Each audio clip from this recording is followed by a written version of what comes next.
Jericho gets up, does a spinning heel kick, quickly does the lion salt. Hebner up, does a quick count. He's pissed at Triple H. He's like, F you, bastard. You're going to shove me. 1, 2, 3. We have a new champion. Oh, my God. It's a big episode of the show. It's Chris Jericho's big night. Welcome to Tales from the Attitude Era. We're live, pal. Well, we're live to tape, pal.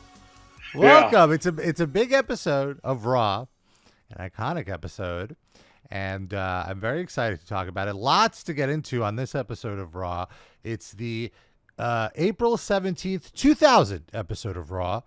My name is Rob Pasbani. I'm the editor of a website called thestunner.com for all your wrestling meets pop culture needs. And that is Tommy Blacha, the former writer for WWE during this era of which we are analyzing. This very era. And in this era, we're reviewing the 4/17/2000 episode of Raw from State College, Pennsylvania. Yeah, good one. It's a very iconic episode of Raw, and it starts off super hot.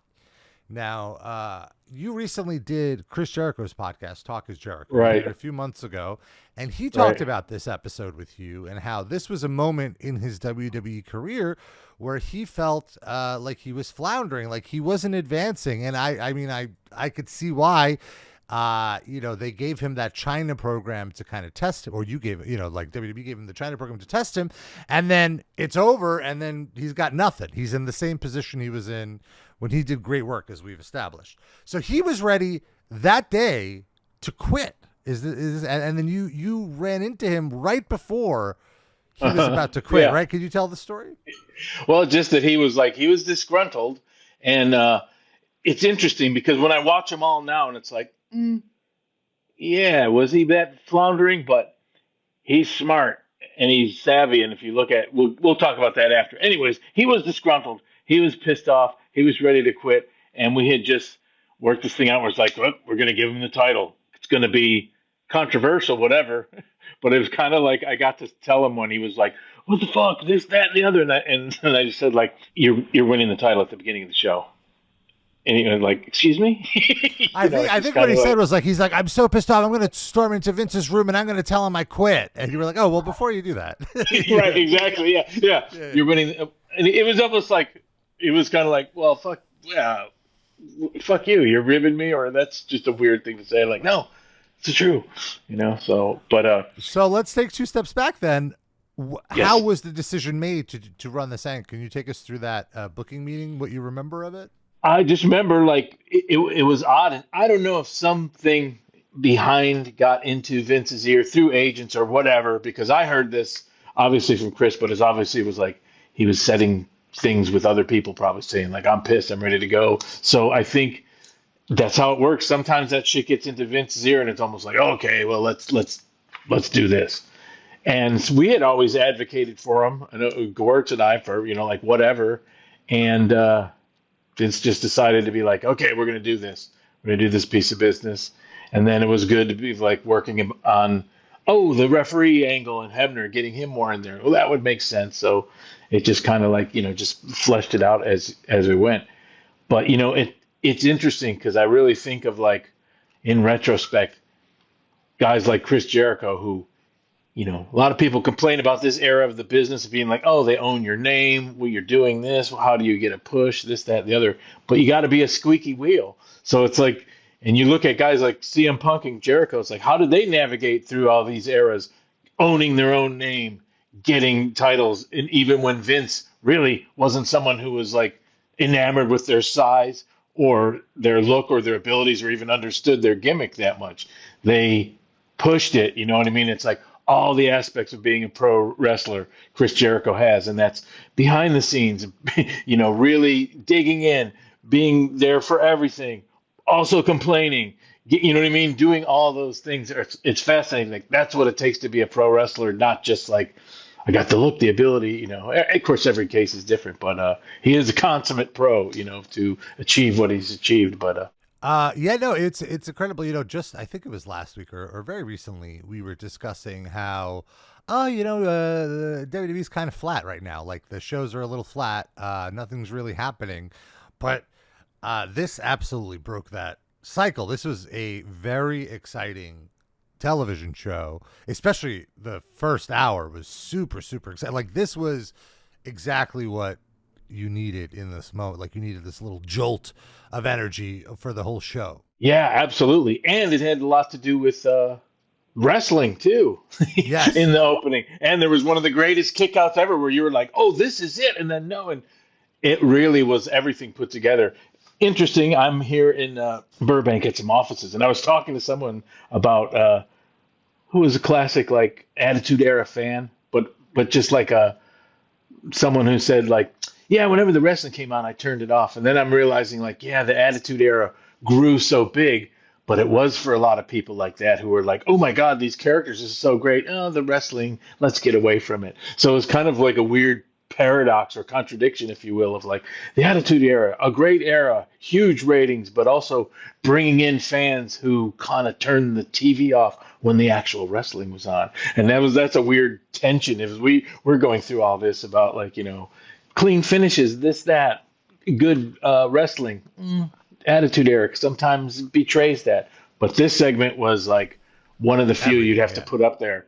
Everything, I was like, wow, this was exciting. I remember it. To be fair, though, to counter your point here, with what your friend was saying, is I feel like you really de-emphasized the in-ring action during this era as well. Most of the matches on the show were like 2 minutes, so you're not really training these new fans on what's exciting about. Like, nothing exciting happens during the match. Everything exciting is at the end of the match, like sure. The work rate is like punch, kick, rest hold. So it's like, yeah, that's not exciting, but like, and right.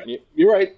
And to give a tertiary pushback at you, when you're not wrong, but in terms of like training, you're saying training the fans, that's like acting like the tension and the madness of like chasing ratings and doing all this. It's not as if like we have 1 million captive people who are going to watch. Let's train them. Right. A lot of it is like, oh, we're getting Aunt Sally. We're getting all these side people coming in and looking at it. This is what's working. Oh, continue that.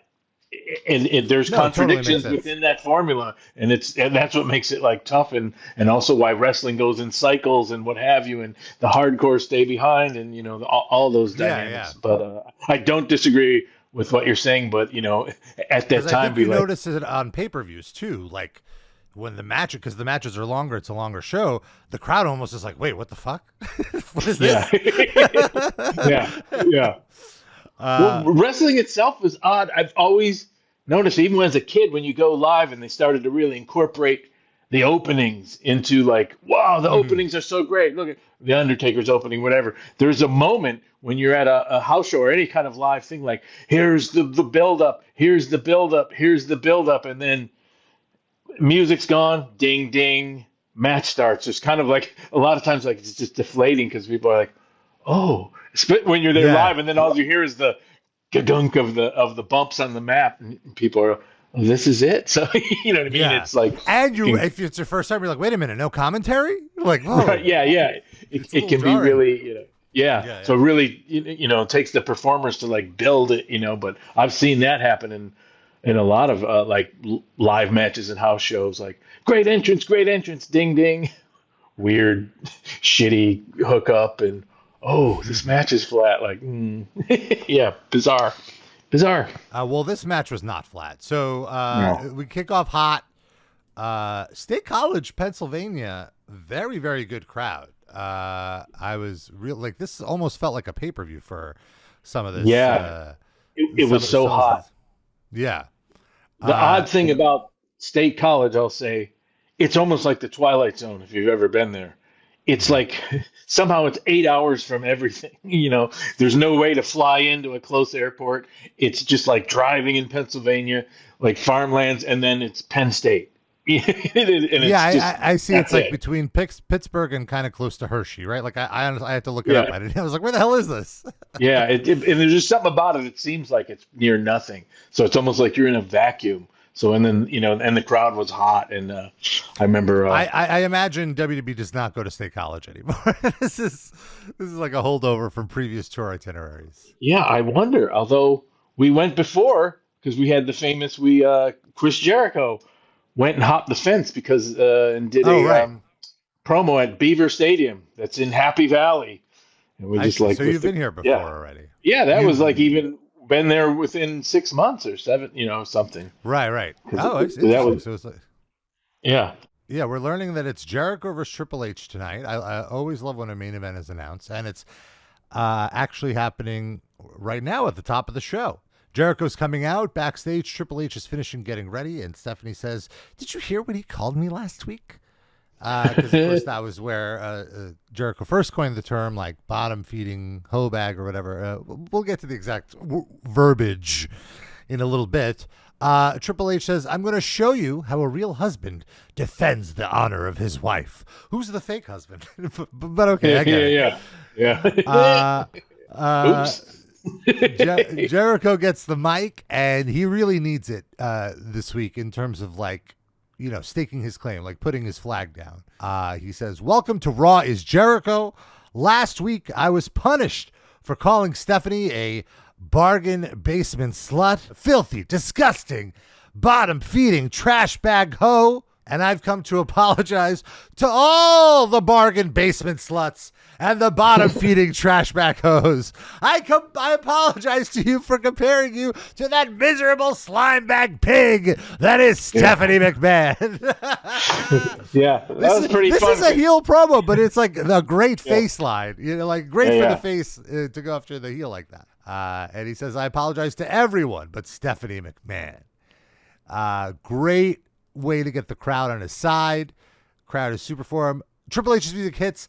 I like that he storms out. He's like ready to kill Jericho. Like, how dare you make this worse for this is my wife. Jericho still has the mic, which I'm really impressed. You're giving him all this mic time. He calls Triple H valiant. He says, if you really want to impress your wife, put the WWE title on the line. Triple H takes the bait. Y2J says he's invested in an insurance policy. Say hello to my little friends, the Acolytes. So good. This was so good. And again, I say this every time, but you've really established the Acolytes so well here as these badass upper mid card, just heaters almost, for the faces or for anyone really, but they're tough guys, and it's all right, there's not going to be interference in this match, that's kind of what let me correct your pronoun trouble. They established themselves. Oh yes, sorry. When I say you, I mean the company, the royal you. Yeah. It was easy. It was one of the better things that for me, just to get behind. I was like, how about those guys? And then they're highly respected. Great, all worked great. Yeah. Yeah, this is so good. Crowd is so hot for this whole match. Like I said, this feels like a pay-per-view main event right away at the top. And also, it's so good that it's at the top of the show because they have all this energy that they came. They're so excited to be at Raw. You gave them a few matches for Heat or whatever I guess Heat is on SmackDown, but what you shot, there's a dark match or two to get them ramped up, but they're gas tank is full. So this was a great way to get them at their hypest when they have all the energy at 8 p.m. or 9 p.m. or whenever you guys went on the air.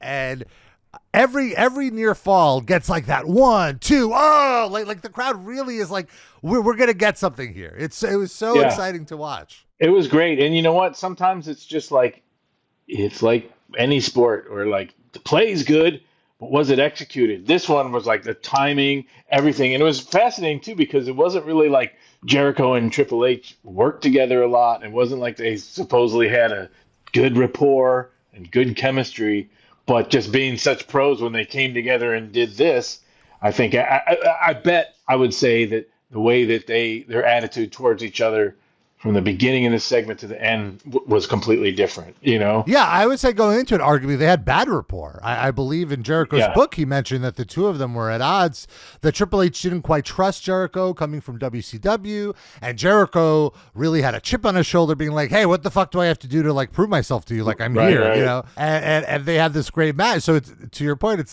they kind of didn't like each other, but they had amazing chemistry in the ring here. And I even this ref bump I thought was perfect, which was Triple H had Triple H was in the Walls of Jericho, the Boston Crab, Jericho's finisher, and Triple H fights out of it to a point where he's in a position to be catapulted. And so then Jericho, fearing he might lose the submission, catapults Triple H into the corner where the ref was perfectly in position, Mike Chioda, to take the ref bump. Yeah. And then, of course, this whole sequence is so great. I'm getting excited just recapping. Jericho goes on the top rope. Shane is at ringside. He interferes. This is the first interference in the match. Acolytes will have none of this. They chase Shane out of the arena, giving them a little rub about being like scary, tough guys who Shane's afraid of. And then as they run out, Stephanie chucks the WWE Championship in the ring, the WWF Championship at the time, in the ring for Triple H. But it's Jericho who has it, and he gives Triple H the belt shot. Stephanie's like, oh no, what did I do? Jericho goes for the pin. The crowd is like, where the fuck is this referee? They're chanting themselves. The crowd does the 1, 2, 3. We get the visual pinfall. There's no ref. Then finally, Earl Hebner runs down. There's a pop for a referee running down. Yeah. And what I like about this is Triple H doesn't wait for the 2 3/4 to kick out. He kicks out at like 1.5 because it's already been like 30, 40 seconds. So it's really good that you don't take advantage of this crowd. With the false finish. I agree. But there really wasn't it was like one of those anxious moments where come on, this could be it. This could be it. Yeah, no, you're right. That's a good point. Because if you at that point, when you're laying there so long and then you wait to the very end, it's gilding the lily. It's like too much. You feel like, oh, that now I'm being manipulated, which is fine and would work. But you're right. That's a good point. After this, Triple H regains control, and all of a sudden he notices it's Hebner in the ring.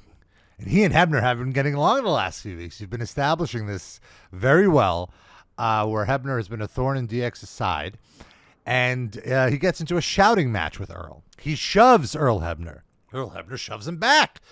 Now Triple H is like, what the hell? And he really he puts all his might in it, and Hebner gets knocked down. You're all right. You're all right. Take a deep breath. Get a paper bag. Jericho gets up, does a spinning heel kick, quickly does the lion salt. Hebner up, does a quick count. He's pissed at Triple H. He's like, F you, bastard. You're going to shove me. 1, 2, 3. We have a new champion. Oh, my God. Crowd goes so insane. I want to say that 17-year-old Smart Mark Rob, or 18-year-old, however old I am right now, I am losing my shit in my bedroom watching this, being like, "Oh my God, I can't believe!" I've been waiting for this Jericho push, and I've been like, "Yes." But it's probably your most favorite unclean finish of all time, because even though there was a pinfall, my God, it's unclean. You're right. You're right.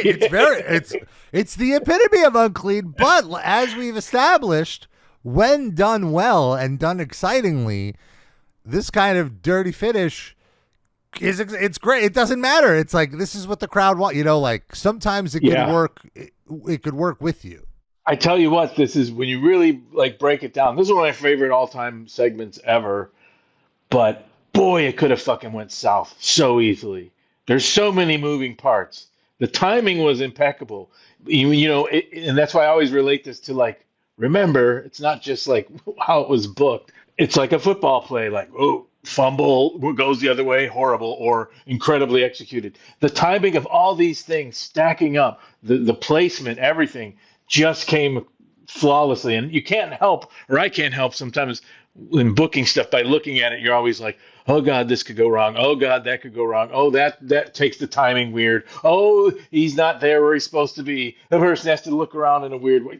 And especially this one, this almost fucks it for everyone else in a way where agents and everyone get involved. Okay, so we're going to have a 10-layered fucking thing to work out. And it's like, okay, but it better work out. And this was a 10-layered huge thing that worked tremendously. So yeah. Yeah, no, and there's even, I feel like an even more convoluted segment later with Linda where we'll get to, where just the same, where like the timing was so great. Like everything works so good here. This is such an exciting half an hour of television. I'm so hyped up.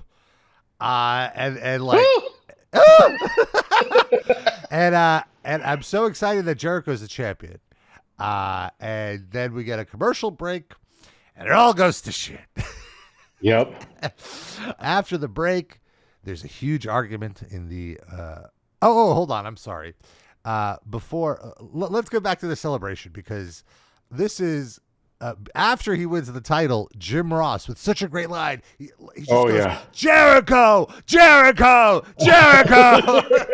Like he's selling the moment so big. And when Triple H realizes what happens, he doesn't attack Jericho. He goes after Hebner. And Hebner, realizing what he's done, immediately runs to hide behind the Acolytes, who stopped Triple H from killing Hebner. Which is such a great moment. That's such a great little tag at the end of the segment, and Jericho celebrating.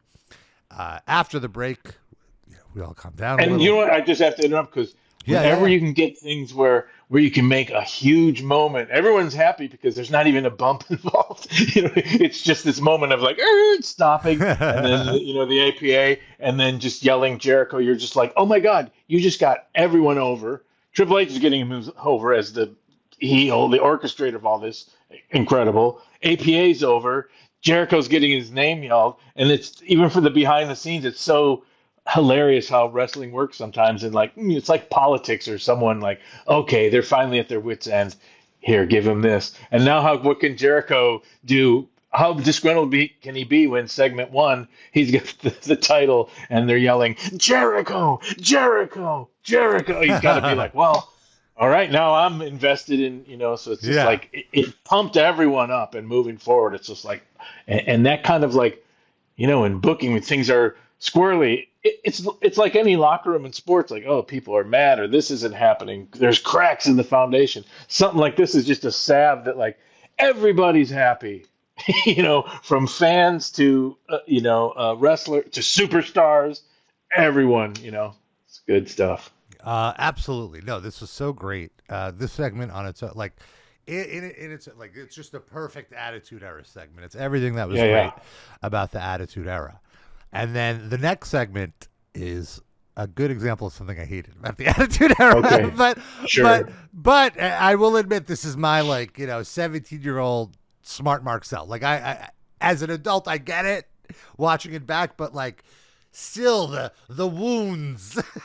Sure. But is it I bet, let me ask you this, because I think it works in the sense that we're like, even though you're a smart Mark, you're mad at the Triple H in the situation. You're not mad at oh fuck you, that's you're right. bullshit. In this section, I'm just a Mark. I'm a Mark. Because there was enough threaded. It wasn't just something like right out of the blue where like, oh, weird ref thing, and now it's which sometimes I would see that and I would still like it because the heels rule. But this had the Hebner thing laying. This had like a couple spots with Hebner. That's why he counted it fast. And then you had the thing where Mike Hill had to say like, that was a fast thing. So it was like kind of like true. There was enough levels of things. You did give yourself exactly. It wasn't a fully healed like there was enough outs for Triple H where his argument is warranted. It wasn't cheap. It wasn't cheap. It was like it was all storyline stuff. Like if you take away the heel babyface,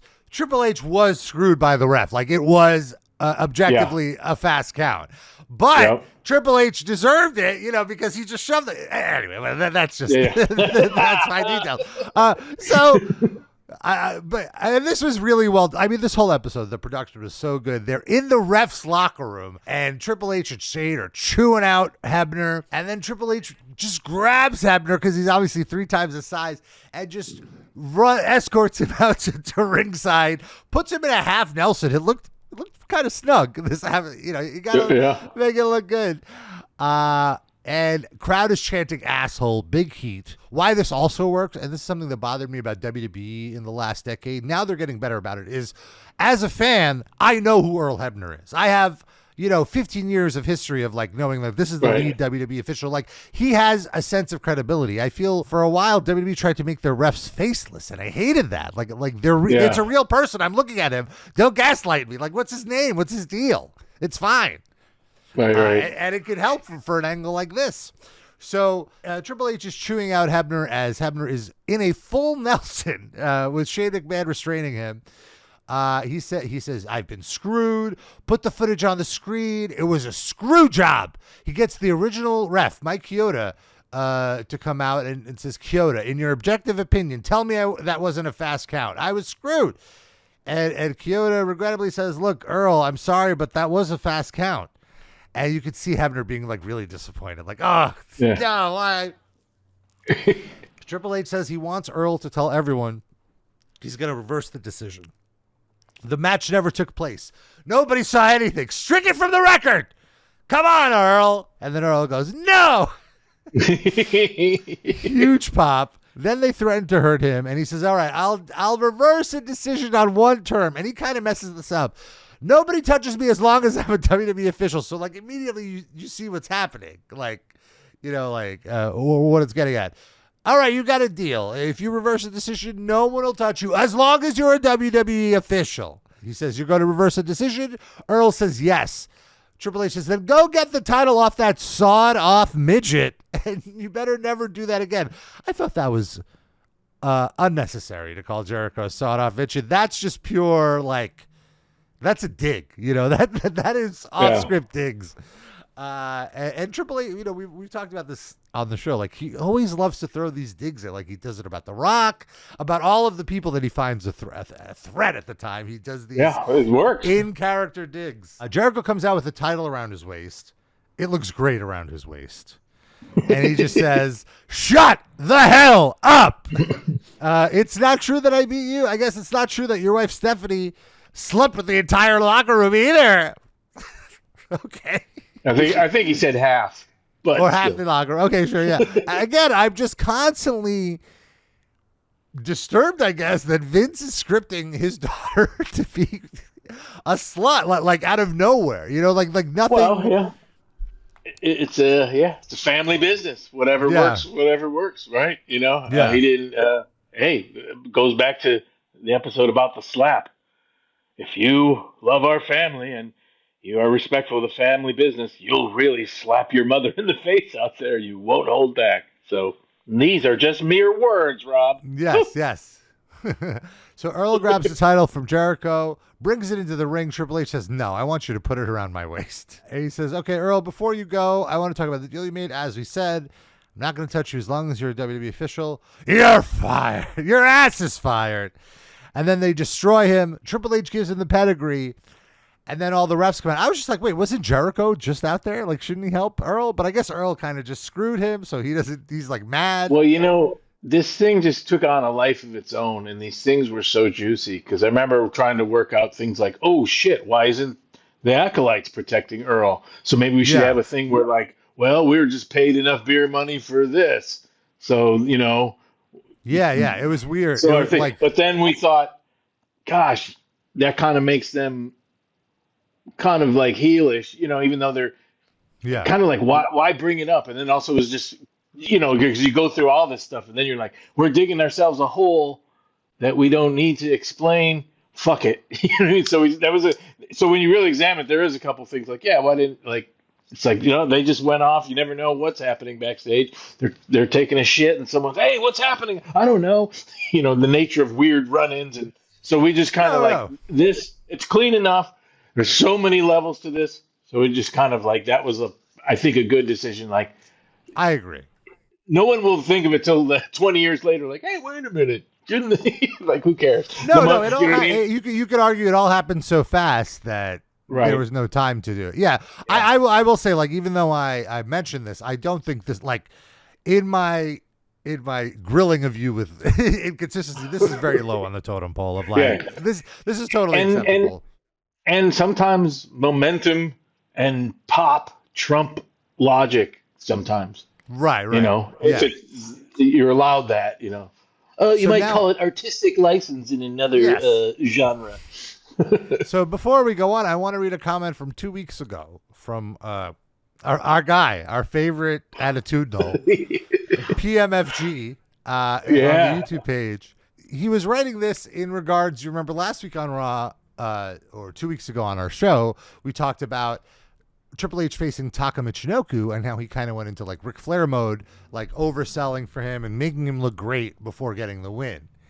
And I feel like he took on a similar role in this match with Jericho. He really did sell for Jericho a lot in the match. He did the Ric Flair route of making him look great and then almost killing his heat, arguably, at the end of the match. And so I think this comment is relevant. So this comment he made about the Taka match, but I think it could work for this as well in terms of like the opposing opinion. So he says, so like I said in a previous comment, they gave Triple H all of this heat and they give no one else anything. And what's he doing 1 week after Mania? Gets whooped for 5 minutes by one of the biggest jobbers on the roster. No, he didn't give the rub to Tess or any promising young guys. He gave the rub to a dude who has zero shot at getting over. Talking about Taka Michinoku. Horrendous booking. Well, how do I feel about that? Well, the first 2 points are valid.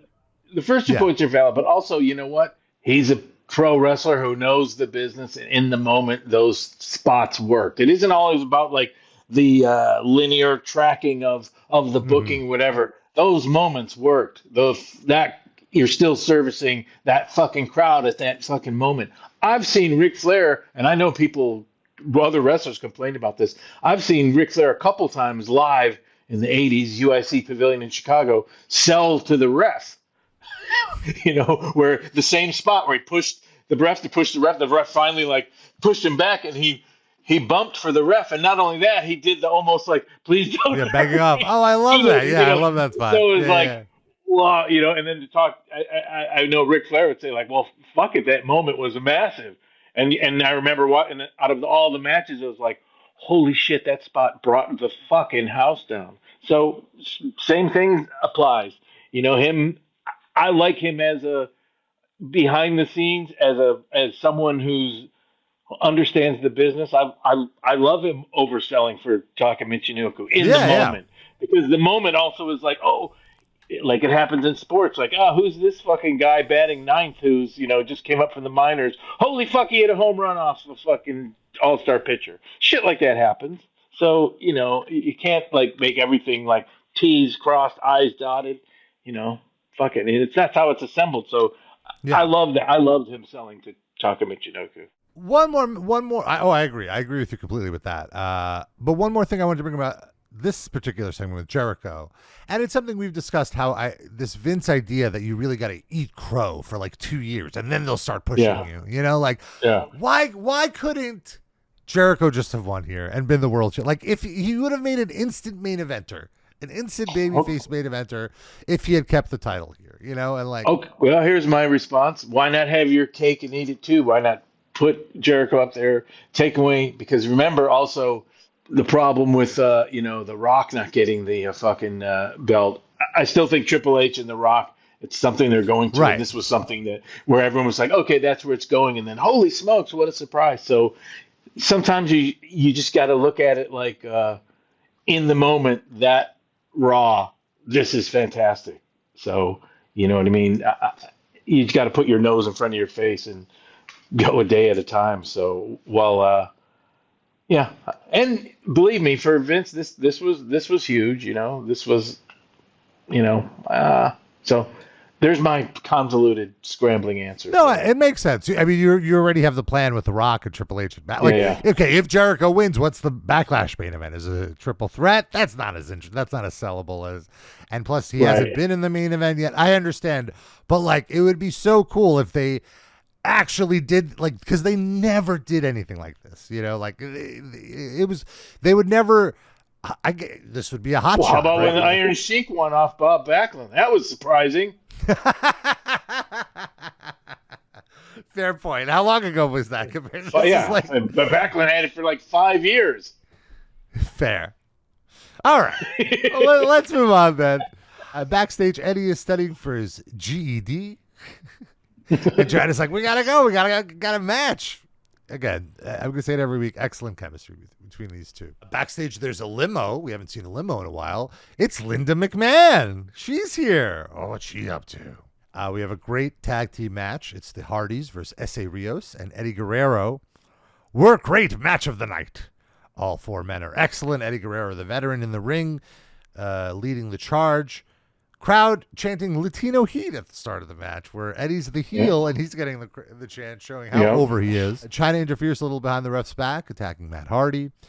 And at one point, it's the end of the match, and the ref is distracted. Lita goes to the top rope to hit her moonsault, but Matt gets out of the way, and she strikes Eddie Guerrero. Matt throws Lita out of the ring and takes the pinfall. The Hardys win through Lita's error.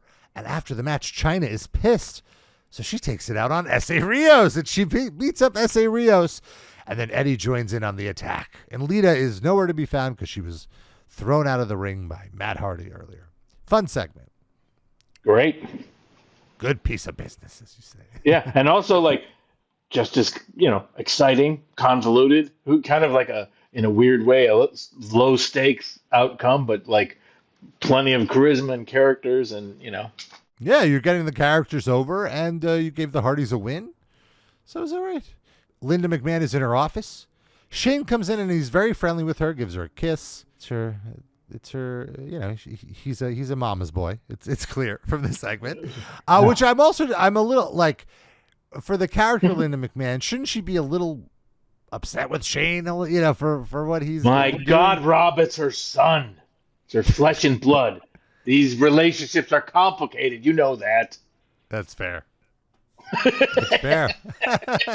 She has an important announcement tonight, and he's like, oh, why don't you let me know what it is? She's like, don't worry about it. You'll find out tonight. See? Oh, she is keeping him at a, Yeah. She's going to kiss her son, but she's not going to give him the info, That's true. That's true. After the break, Triple H is pissed, and Stephanie and Shane are like, you got to figure this out. What's her announcement? And the one thing that stuck out to me in this segment is Shane is drinking a Mountain Dew. I wonder if that's a little product placement here. Oh, well, keep wondering, Rob.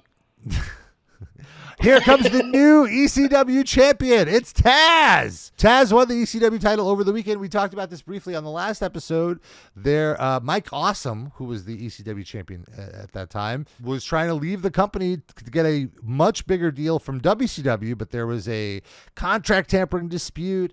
Blah, blah, blah. WCW agreed to settle with ECW, and Paul Heyman's big idea was to ask Vince, who he had a great relationship with. ECW was essentially like a proto NXT for WWE, in that he would just send people down there to get better or to establish their character, and then he would basically take the character, like with Al Snow. He asked Vince for a favor to send Taz down to win the title and then lose it to another guy, and he agreed to it. So it was at like a house show in upstate New York, and the video footage looked like it was terrible. Like, it was really, really bootleg. And then Taz is the ECW champion on Raw. Well, what do you remember about being told this? Well, I loved it. I think it, and even the footage looking weird like that was almost like somehow it was better in the sense that like, oh, this was somewhere else, and just that weird rub.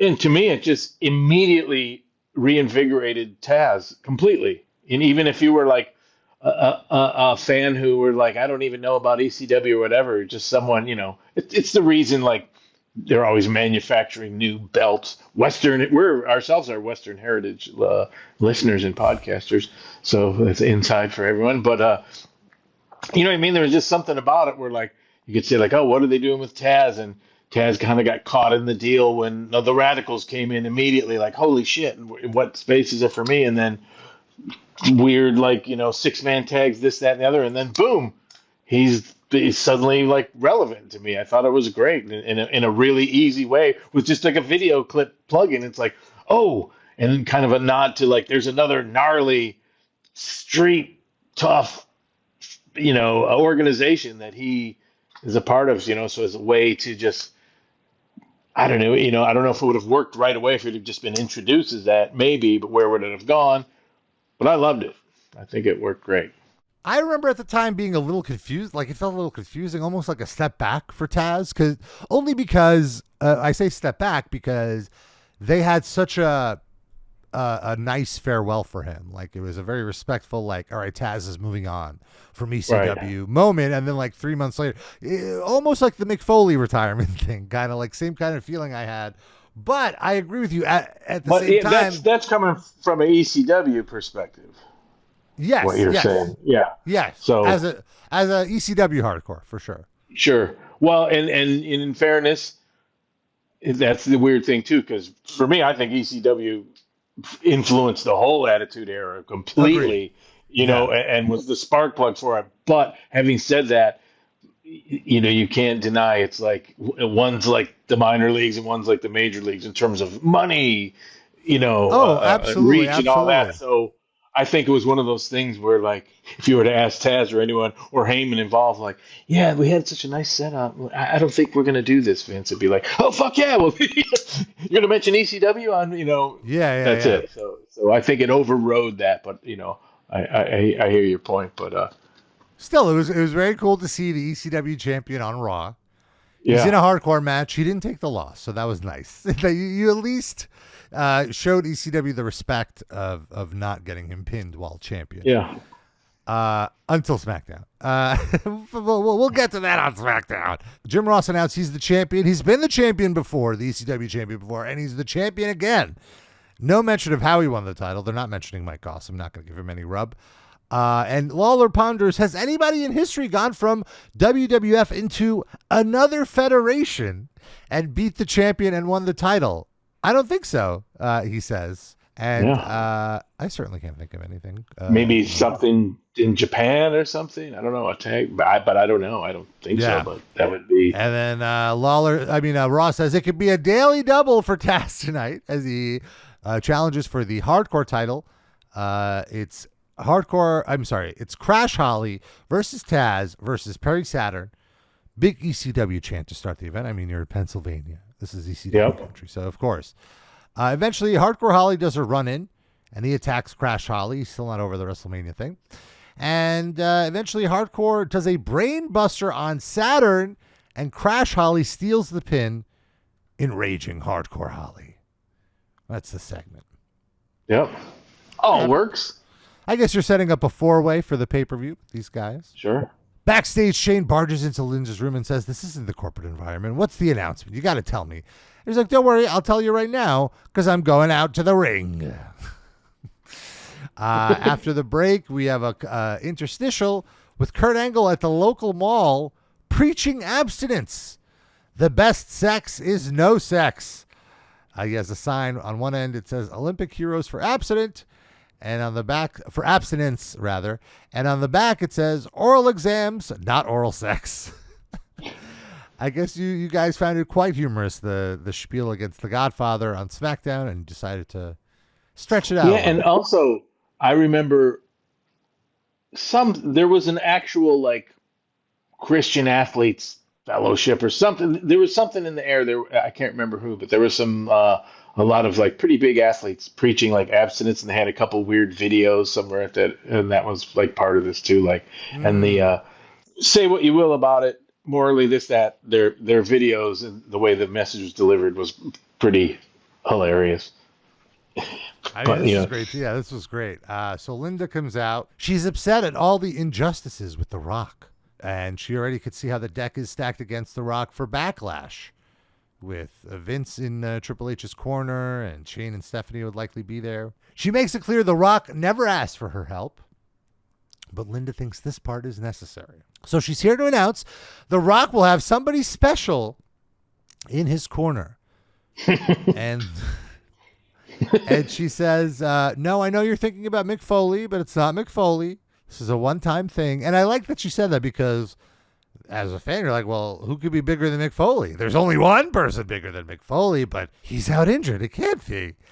And then she says it's none other than Stone Cold Steve Austin. And the roof right about fell off the place. Yeah. The crowd was so excited. It's been 6 months now, however long, since we've seen or even heard the name Steve Austin. And so to hear his name, it's very, very exciting that he'll be back for Backlash. And you know what? And I know you've teased Linda McMahon for her somewhat charisma-less delivery.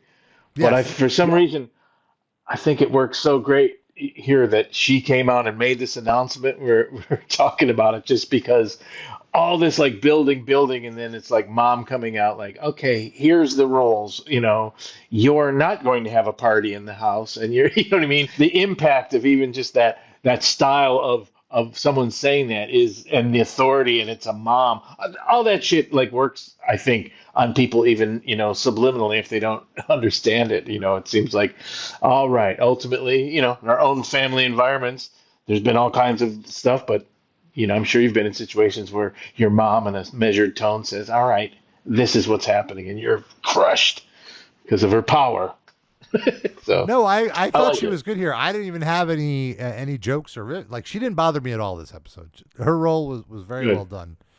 Has your mom ever like gotten mad at you and put you in your place, and did you go like, well, that wasn't a very impactful delivery? I guess not.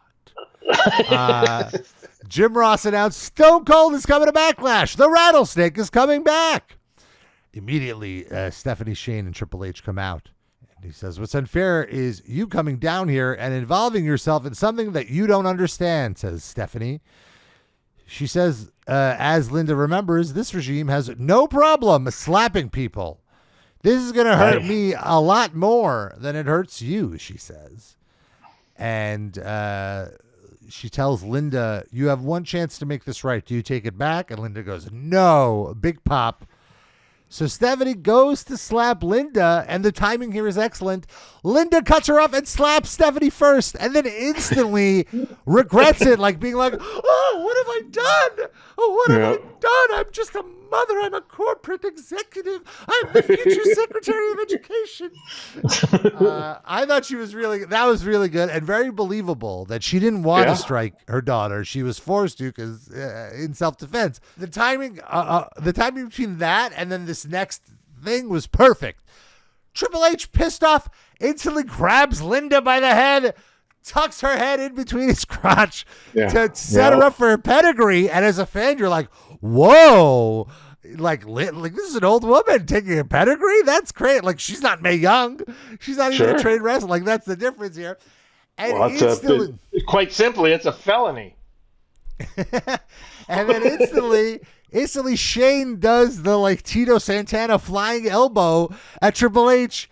Will look great and being like, that's my mom, you can't do her. The crowd goes nuts for that. And then they're arguing, they're like going back and forth, and Linda runs off, and then Stephanie has to get between her husband and her brother, and she slaps the both of them to be like, snap out of it. Yeah, pretty good. So good. And then the segment isn't even over. The Rock comes out. And you wonder, well, like, how's he going to take this? And he goes, before you two start playing Ollie and Frazier with the special referee that's a prostitute in training. Gee. Stephanie's getting a raw deal this episode. He said he woke up today thinking it would be good, but now it's great. And he basically, the basic Rock spiel of like a Backlash, he's going to win the title if you smell what the Rock is cooking. Triple H is very upset. After the break, Michael Cole interviews Triple H in the DX dressing room. Rough night, you lost the title, and it was announced that Austin's in the Rock's corner. You got it wrong. Triple H didn't lose anything. He didn't lose anything, and tonight, if Jericho wants him, it's a 6-man tag in the main event. Triple H, Road Dogg, and X-Pac versus Jericho and his Acolytes buddies. Never been more excited for a 6-man tag, especially that usually like takes the momentum out of kind of what you want to see. That's always like sometimes the problem with 6-man tags where it's like, oh, this is building to a fever pitch. How about this convoluted mess? But this show's so over, it works. I'm glad you said that because right before that, I was just like, oh man, they've forgotten about Jericho again. He's already in the background. Triple H just moved on already. What the hell? Like that's kind of fucked up for Jericho. But then you do this. But then I agree, it's a little anticlimactic because it's like, oh, Jericho's not getting his heat back. Yeah, it's got to run out sometime. We have Dudley's versus Head Cheese. We learned the Dudleys are scheduled to take on T&A at Backlash. Quick match. Dudley's hit the 3D on Al Snow. Raph is distracted. Test hits an elbow drop. Flips Devon. Al Snow gets the pin. And they run off. HHH get the win over the Dudleys. There's a scuffle. Bubba grabs Trish by the hair. He asks Devon for a table. As Devon goes to bring the table in, how does Trish defend herself? With a lip lock. She kisses Bubba, and Bubba's like, whoa. You're kissing me. Whoa. Yeah. And so he lets her go, and she escapes again. You're really building up this table spot. Back at the mall, Angle approaches a couple and says, you're making a big mistake. You don't have to do this. Kurt Angle for Abstinence. If you want to suck on something, suck on this. And he hands the woman a lollipop. Love it. Yeah. LeVar Arrington of the Redskins is in the crowd. Yep. What's he doing there? We're not in D.C. He's Penn State. Oh, okay. I see. He was a senior. Yeah, I remember seeing him backstage. He was. Did he win the Heisman? I don't know. He was a motherfucker in Penn State linebacker. Anyways, yes. We learned that Vince McMahon is not at the venue because he's in Europe for the upcoming Insurrection pay-per-view. Is this something we need to review? Were you involved with the Insurrection pay-per-view? Did you help book that? I don't even. This is the UK only pay-per-view. Yes. Yes, I did. Well, maybe we'll do a separate one on it. It's always fun going over there because it was like just no, didn't matter as much. So it was just pure out fun.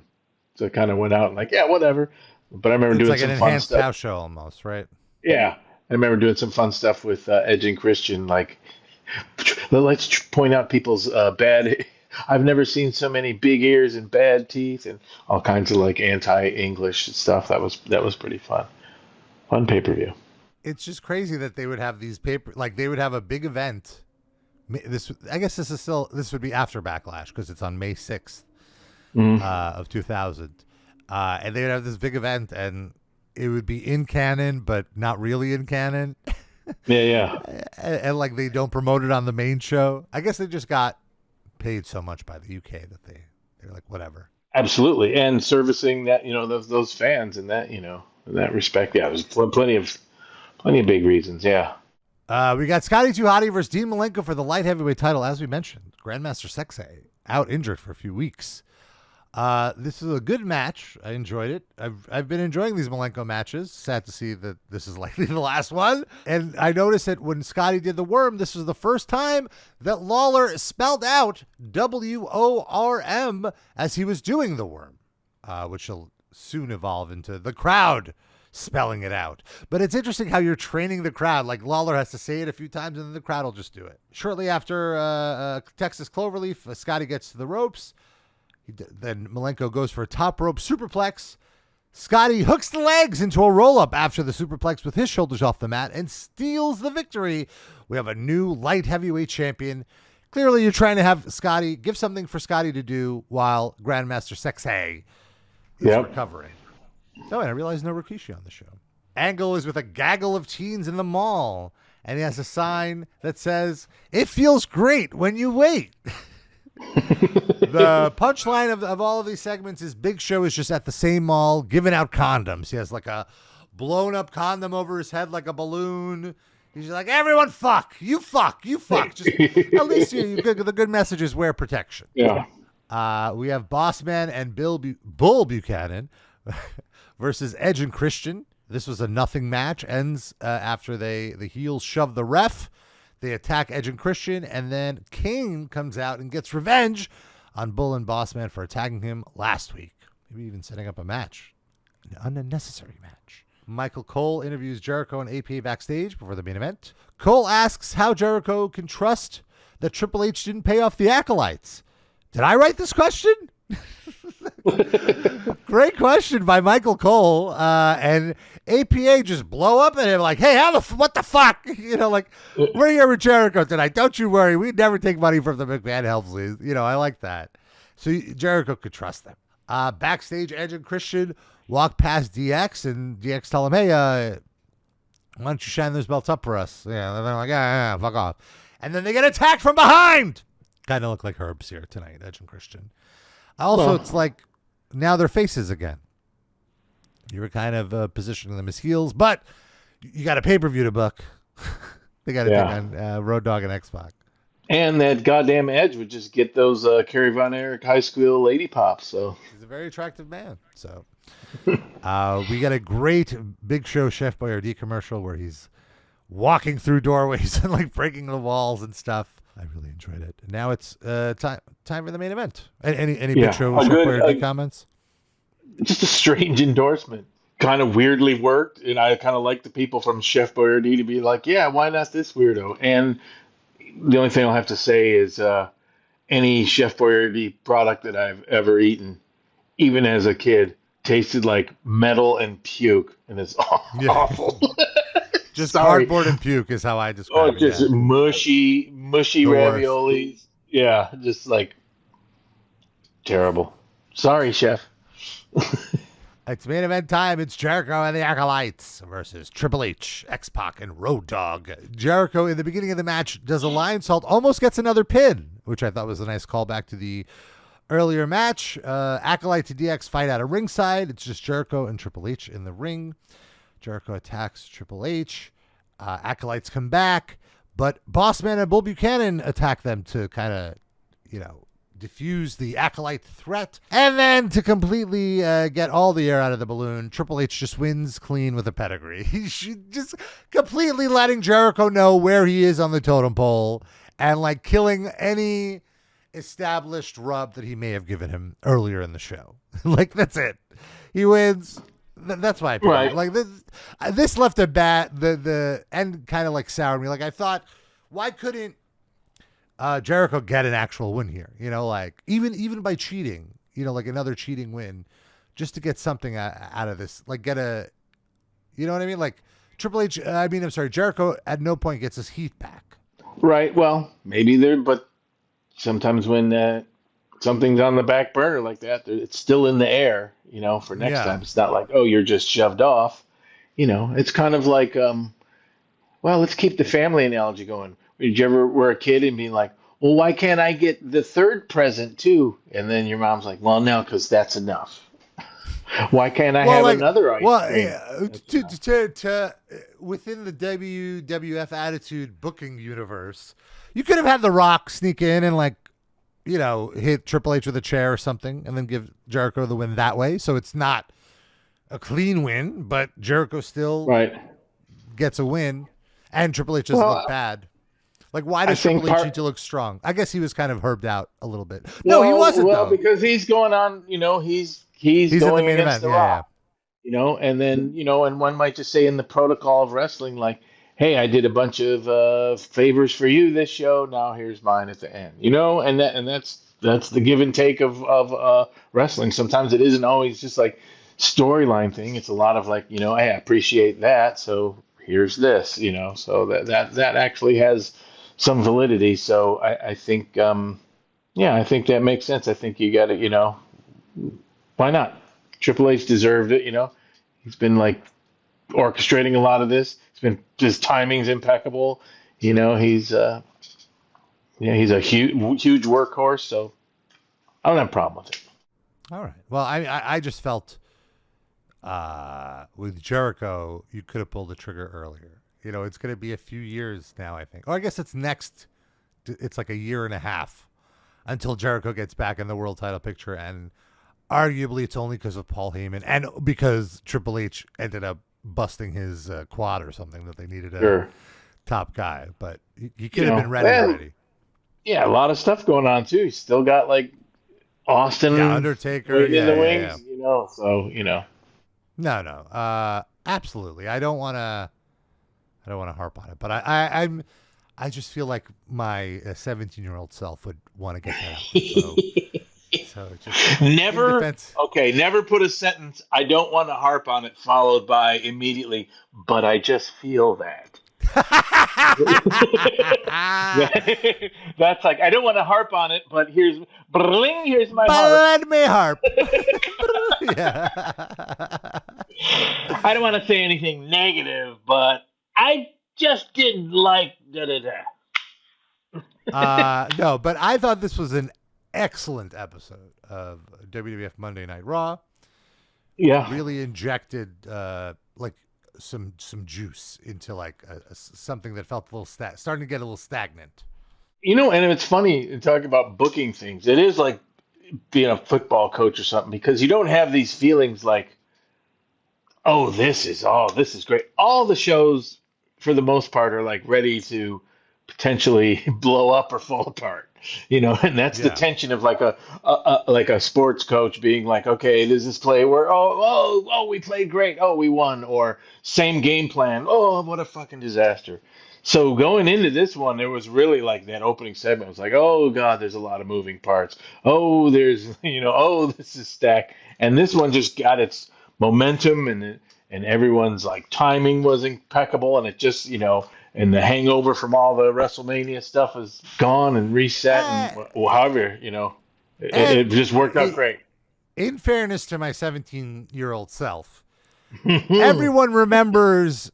When everyone looks back on this, they remember it as remember the night that Jericho beat Triple H for the world title. They don't remember it as remember the night that Triple H fucked over Chris Jericho and burned his heat and took it all back and whatever. Like that's not the memory. The memory is remember this very exciting moment. The memory is the first segment before the commercial break. Sure. But like the bad taste in the second segment kind of faded away with time. But you needed to do it based on where the direction was going in that moment, or whatever. I think so. I think it's like top 5 Raw of all time, maybe. Yeah, of the ones we reviewed, this is definitely like one of the best ones. Like, I think the best one in my mind that we've done was the one there was like that 10-man tag a few weeks ago where it was just as Rikishi and Too Cool were getting established. You had them and The Rock and maybe Mankind against like DX and Big Show. I thought that was like a really great Raw. That was a great one too. Yeah. Yeah.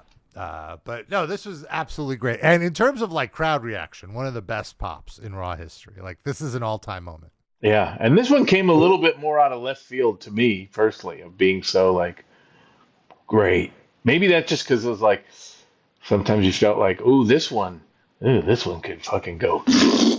Well, you know what? If you think about it, like to your point, this came out of left field. We talked about it last week, but WCW had that really exciting relaunch episode where like even the critics were like, hey, this episode of Nitro was better than Raw. And this is like the first time someone has said that in months. So maybe Vince himself was like, oh, we gotta do something to like get people talking about us, like give us the momentum. Not that like you were so far ahead by this point that it wasn't that big of a threat, but maybe it helped influence. It didn't. Because I'll tell you why, and I hate to be a broken. Well, I tell you to be a broken record. It's so hard to pull off these things. There's never a moment, because that would imply that like, we're cruising along, and now we need extra juice.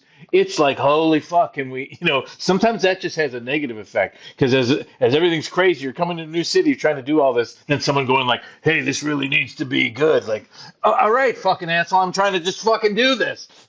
Like everyone's like that. So, maybe to the individual performers, but as far as things are laid out, like I said, it wasn't like the mastery of this convoluted booking, because it could have gone south. It was the mastery of everyone's execution. So, and it wasn't like a thing of like, now we need to really pull out all the stops. If you're pulling out all the stops for things like that, generally that means like we got to blow up an ambulance, or we got to do something like of that sense of madness, which this show didn't really have. It was all, in we had some segments or whatever, but it wasn't any of that business. And that would tend to be like stunt kind of shit that would, influence stuff. But it really, that almost just works in a bad way to be like, what's happening there. I think there was just something in the air of like, I don't even remember it being a big deal. Like, okay, because the numbers were still whatever. So it was just maintaining, it's like a baseball team. We're still in first. Yeah. Okay, there's a thing, of course. No, it was great. It was very, very exciting. I'm curious. I know SmackDown is going to be fun too, because I remember it's going to have that Taz Triple H match that I'm going to bitch about. So get ready for that. But I'm curious. I'm curious the next few weeks of Raw, and like I've been saying, Backlash, I recall being an incredible pay-per-view. So I'm very excited to get to that. So we have plenty to look forward to here on Tales from the Attitude Era. Good stuff. And we hope you join along with us. And, of course, we have an email address. Send us your feedback, tftattitudeera@gmail.com and at tftattitudeera on Instagram and Twitter. We'll see if there's any backlash from our comments. Oh! And if there's frontlash. Frontlash? I remember. Frontlash. Is that real-time anger at something being said? Frontlash? Or is that frontlash is anger at something that you think someone's going to say. Yeah. You got ahead of it. Yeah. Wonder what these two jerks are going to say about SmackDown. I don't think they're very capable of saying good stuff. That's frontlash. You're frontlashing it. Yeah. I like it. Well, we learned a new phrase today, so that's exciting. Thank you for tuning in. You made up a new phrase today. All right. Frontlash. Oh, no, it always existed. And we'll make up more phrases next time on Tales from the Attitude Era.